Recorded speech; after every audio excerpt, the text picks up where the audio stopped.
Assalamualaikum warahmatullahi wabarakatuh. Alhamdulillah, syukurillah, la haula wala quwata illa billah, ma ba'd. Pada kesempatan kali ini kita akan bahas tentang mubtada dan khobar yang bisa Ananda lihat di buku yang sudah dibagikan, yaitu di halaman 101 tentang mubtada dan khobar. Pada umumnya, mubtada dan khobar adalah subjek plus keterangan. Ya, jadi mubtada itu adalah subjek. Nah, dalam bahasa Arab disebut dengan mubtada. Sedangkan keterangan dalam bahasa Arab disebut dengan khobar. Subjek yang disebut dengan mubtada itu ditandai dengan yang namanya isim atau kata benda. Apa saja sih isim itu atau kata benda itu? Yang pertama adalah nama orang. Yang kedua adalah nama-nama yang sudah melekat.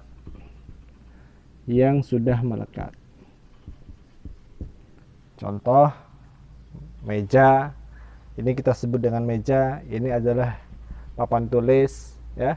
Kemudian ada gunung, namanya Gunung Merapi, nah itu disebut dengan isim atau kata benda. Sehingga ini bisa menjadi subjek. Nah, ketika sudah ada isimnya, sudah ada mubtada'nya, maka kalimat itu membutuhkan yang namanya khobar. Nah, khobar itu bisa dilihat dari sifatnya. Yang pertama adalah sifat. Contohnya apa sifat? Baru, dalam bahasa Arab disebut dengan jadidun, ya, atau lama, qadimun, dan seterusnya.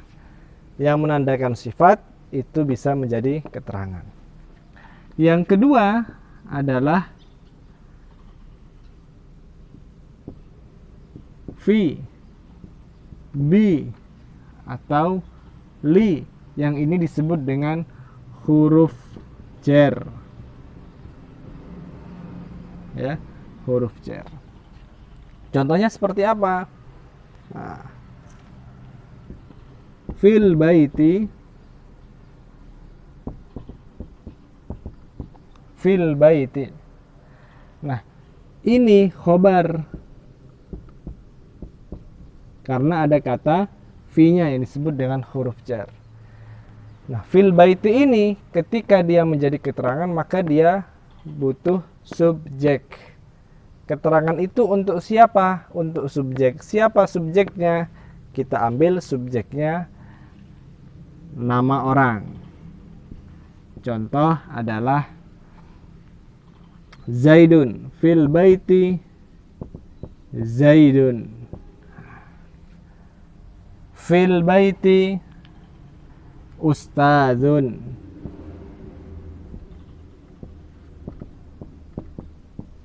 Fil baiti talibun, dan seterusnya. Jadi ketika datang keterangan maka membutuhkan subjek. Subjek ini boleh diletakkan di depan, boleh diletakkan di belakang, ya. Nah, saya berikan contoh yang paling gampang. Ketika subjek diletakkan di depan, maka dia perlu al. Al ustazu fil baiti.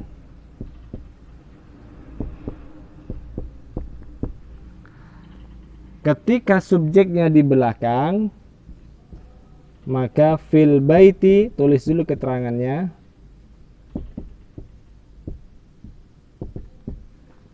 Ustadzun. Ya. Apa yang membedakan? Yang membedakan adalah kalimat pertama subjeknya di depan menggunakan al, kalimat kedua subjeknya di belakang tidak menggunakan al, tapi menggunakan tanwin. Bisa dipahami ya? Nah, berkaitan materi subjek plus keterangan atau mubtada dan khobar. Itu materi dari Ustadz Iqbal.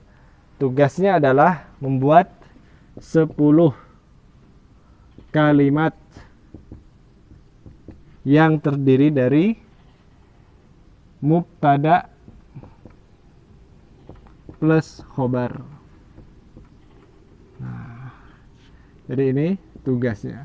Buatlah 10 kalimat mubtada dan khobar. Yang bagaimana? Boleh model pertama, subjeknya di depan, atau model kedua, subjeknya berada di belakang. Demikian pembelajaran dari Ustadz Iqbal. Kita akhiri dengan lafaz hamdalah. Alhamdulillahirabbil alamin. Wassalamualaikum warahmatullahi wabarakatuh.